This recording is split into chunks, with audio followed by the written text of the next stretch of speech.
Hello everyone, मैं doctor Manish आपका स्वागत करता हूं आयुर्वेदिक क्लासरूम की इस नई वीडियो में। आज हम बात करने वाले हैं चरक संहिता के क्वालिटी एमसीक्यूज के बारे में। यहां पर हम प्रीवियस ईयर में कैसे क्वेश्चन पूछे जाते हैं चरक संहिता में, उसके बारे में बात करने वाले हैं। तो ये पार्ट 2 है।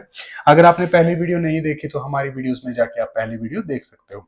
तो यहाँ पर देखिए ध्यान से, चरक अनुसार, आचार्य चरक के अनुसार क्या है यहाँ पर,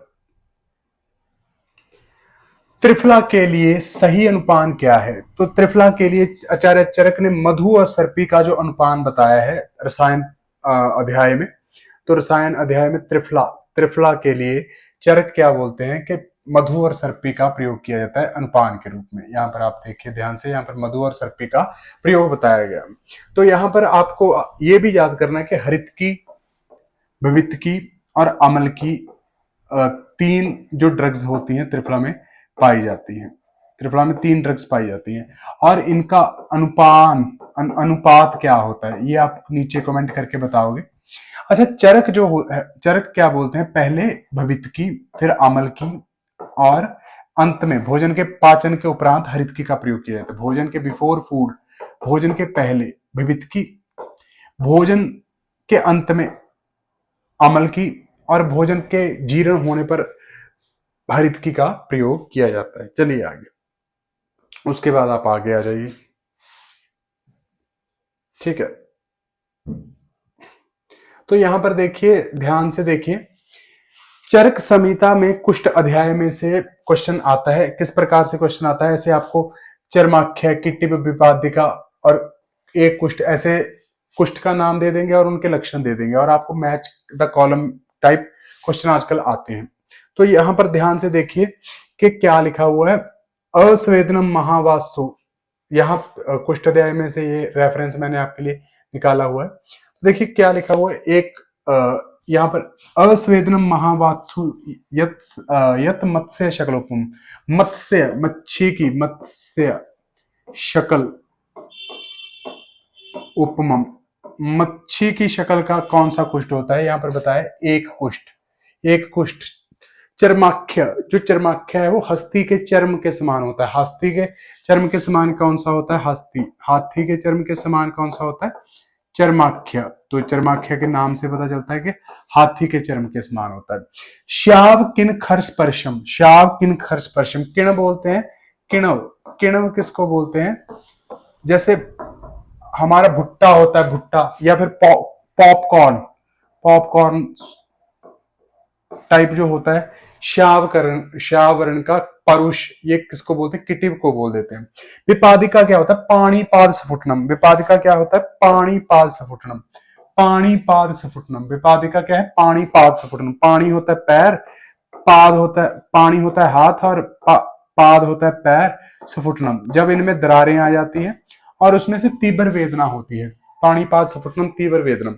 कंडुम उदहति सरागेश गंड अलसक चित्तम, ये गंड अलसक के बारे में बोला है, अलसक के बारे में बोला है। और सकंडु राग पिड्डिकम दद्रु मंडल उद्गम, तो दद्रु के बारे में क्या बोला है कि सकंडु राग पिड्डिका, सकंडु, कंडु के साथ लाल वर्ण की पिड्डिकाएं जो होती हैं उनको दद्रु बोला जाता है और ये मंडल, मंडल रूप में होती है, मंडल गोल गोल राउंडेड राउंडेड होती है, इसीलिए दद्रु बोला जाता है इनको। ठीक है, रक्त, देखिए सफोटम, सफोट किसको बोलते हैं? सफोटम क्या बोलते हैं? ये आप देखिए, चर्म दलयात, चर्मदल क्या है? चर्मदल क्या है? सस्पर्शम असहम उच्यते, जब स्पर्श का सहन ना हो उसे चर्मदल बोला जाता है। और क्या है? आगे आ जाइए, पामा, श्वेत, अरुण, श्याम, कंडुला, पिडिका, भ्रशम। पामा क्या होता है? श्वेत वर्ण की अरुण, श्याम, कंडु मती पिडिकाएं जो होती हैं उनको पामा बोला जाता है। सफोट श्वेत अरुण अभासो, श्वेत अरुण आभास जो और तनु त्वचा, यहाँ पर आपको तनु त्वचा से पता चलेगा कि ये विस्फोट के बारे में बात हो रही है, क्योंकि जो वहां पर विस्फोट होता है, फट जाता है, तो वहां पर त्वचा जो होती है पतली होती है। अब देखो शतारु, शतारु क्या है? बहुवर्णम शतारु, बहुवर्णम शतारु, बहुवर्ण से आइडिया हो जाता है बहुत सारे छोटे छोटे वर्ण हैं, तो यहाँ पर शतारु हो जाता है। और सकंडु पिडिका श्यामा बहुश्रावा विचिर्चिका, बहुश्रावा से, बहुस्रावा, बहुस्राव, बहुत ज्यादा स्राव हो रहा है, ये किस में होगा? विचर्चिका में होगा। चलिए आगे देखते हैं, ये आपको याद कर लेना है। यहां पर देखिए आपको ये याद कर लेना है कि जो कुष्ठ होता है, कुष्ठ, कुष्ठ कितने प्रकार का होता है? कुष्ठ 18 प्रकार का कुष्ठचर्क बोलते हैं। यहाँ पर क्या होता है, 11 प्रकार के जो कुष्ठ होते हैं वो शूद्र कुष्ठ होते हैं। शूद्र कुष्ठ होते हैं 11 प्रकार के। तो और जो 7 प्रकार के कुष्ठ होते हैं ये महाकुष्ठ होते हैं। महाकुष्ठ 7 प्रकार के होते हैं। इनमें से आपको जो महाकुष्ठ हैं उनके नाम तो याद रह जाते हैं। मेनली जो आपको नहीं याद रहता वो 11 प्रकार के शूद्र कुष्ठ कौन कौन से हैं वो नहीं याद रहते। वो कौन कौन से हैं? एक कुष्ठ, चर्माख्य, किटिभ,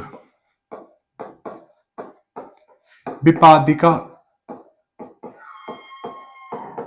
अल्सक, दद्रु, चर्मदल,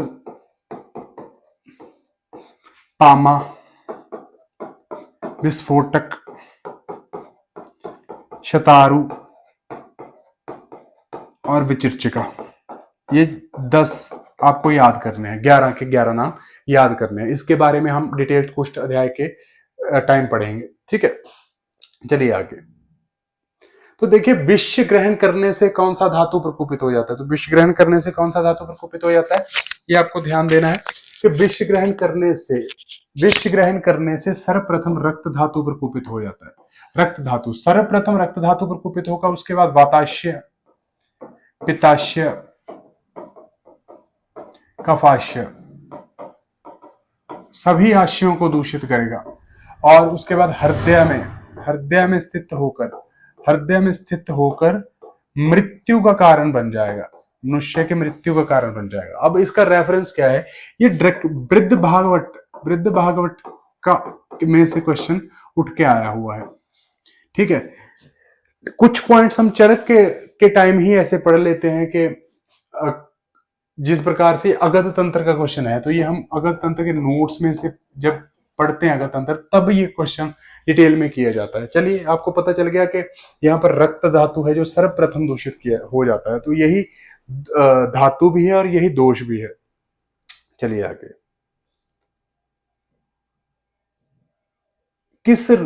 किस रोग में बस्ती हेतु धर्म आर्गव श्रेष्ठ औषधि है? किस रोग में बस्ती हेतु धर्म आर्गव है जो श्रेष्ठ औषधि है? चलिए देखते हैं, आ जाइए।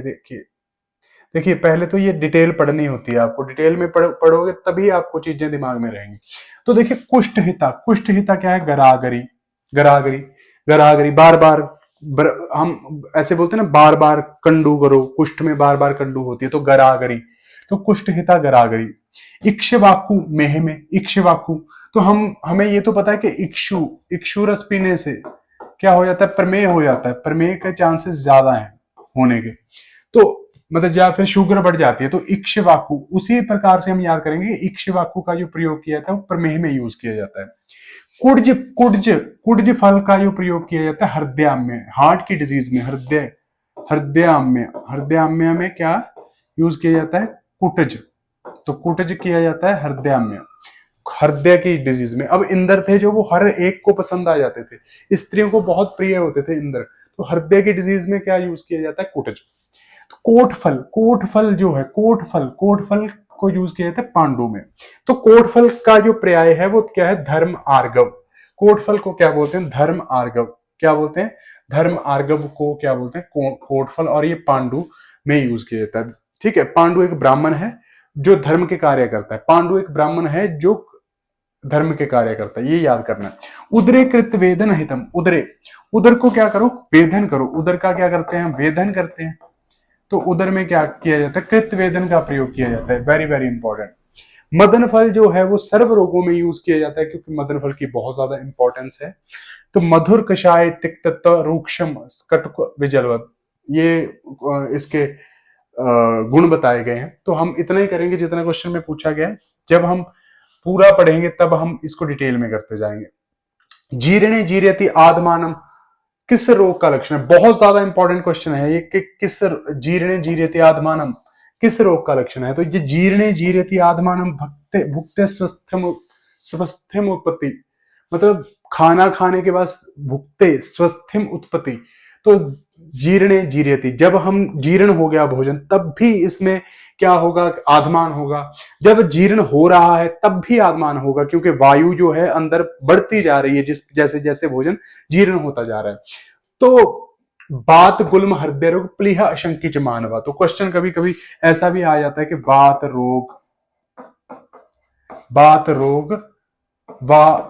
बात बात गुलम हृदय रोग प्लीहा अशंकित मानवा, बात गुलम प्लीहा, ये ऐसे ही आपको रट्टा मारना पड़ेगा। बात गुलम हृदय रोग प्लीहा अशंकित मानवा, ये किस प्रकार की ग्रहणी के लक्षण है, तो वहां पर आपको वात्य ग्रहणी के निदान और संप्राप्ति में ये आता है। ठीक है, तो चलिए आगे। तो ये हमारा वात्य ग्रहणी आ गया। ठीक है, रेफरेंस आपको पता है, ग्रहणी चिकित्सा अध्याय चरक संहिता। उसके बाद मंडूक पर्णी का जो किस रूप में प्रयोग किया जाता है, मंडूक पर्णी को किस प्रकार से प्रयोग किया जाता है, तो ये हमारा जब हम रसायन पढ़ते हैं तो रसायन के तीसरे पाद में ये क्वेश्चन आता है। तो देखिए जो मंडूक पर्णी है इसका स्वरस प्रयोग किया जाता है, तो आंसर तो इसका हो ही गया, मंडूक पर्णी का स्वरस किया जाता है प्रयोग। और क्षीरेण जष्टि मधु कस्य चूर्णम, जष्टि मधु का जो चूर्ण यूज किया जाता है, जष्टि मधु का, किसका, जष्टि मधु का, किसके साथ, दूध के साथ, यानी कि क्षीर के साथ इसका प्रयोग किया जाता है।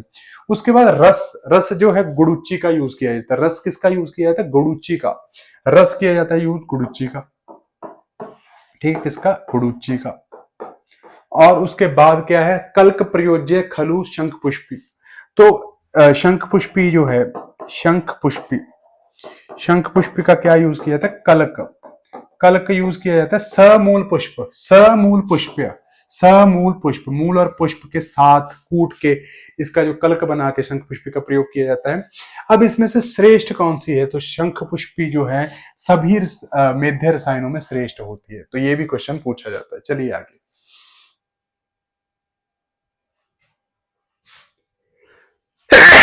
सॉरी, चरक अनुसार कौन सा दूध निद्रा जनन व स्वपन जनन है, तो ये हमें सभी को पता है कि चरक अनुसार कौन सा दूध पीने से निद्रा आ जाती है, तो हमेशा आपको पता है कि भैंस का दूध पीने से निद्रा आती है। तो चलिए आगे, भैंस का दूध ही है ये, तो भैंस का दूध पी के पढ़ोगे तो निद्रा आ जाएगी, गाय का दूध पीना चाहिए।